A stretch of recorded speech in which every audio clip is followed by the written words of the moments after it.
ahead of the phone call between former U.S. President Donald Trump and Russian President Vladimir Putin. Leaders of major European countries have held phone calls with President Trump to discuss the war in Ukraine. According to the British Prime Minister's office on the 18th, British Prime Minister Keir Starmer, French President Emmanuel Macron, German Chancellor Friedrich Merz, and Italian Prime Minister Giorgio Meloni held a telephone conference with President Donald Trump. In this call, the European leaders reportedly delivered a message of pressure to Russia to accept an unconditional 30-day ceasefire, and even discussed ways to impose additional sanctions if Russia does not sincerely participate in peace talks. This move follows President Trump's announcement of sequential telephone calls with Russian President Putin and Ukrainian President Volodymyr Zelensky on the 19th, and his separate call with Finnish President Alexander Stubb the day before. President Stubb said that President Trump was starting to lose patience with Putin's stalling, and that this call could directly affect additional sanctions against Russia. In the United States, in particular, the high-intensity anti-Russian sanctions package being promoted by Senator Lindsey Graham, a prominent pro-Trump figure within the Republican Party, is likely to gain momentum based on the results of this meeting.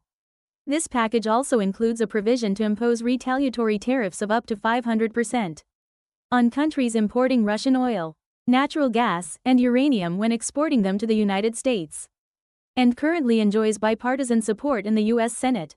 Meanwhile, French President Macron emphasized on SNSX, formerly Twitter, that day, President Putin must show his sincerity for peace by unconditionally accepting the 30-day ceasefire proposed by President Trump.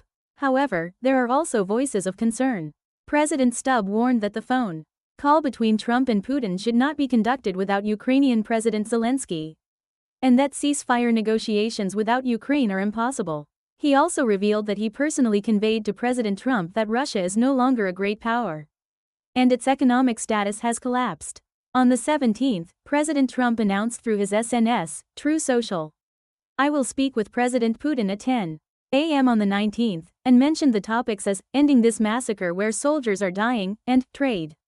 He then said that he would continue discussions with President Zelensky and NATO member countries. This call is expected to be an important watershed that could have a real impact on the international situation surrounding the Ukraine war, as it coincides with the possibility of President Trump's return to the presidency.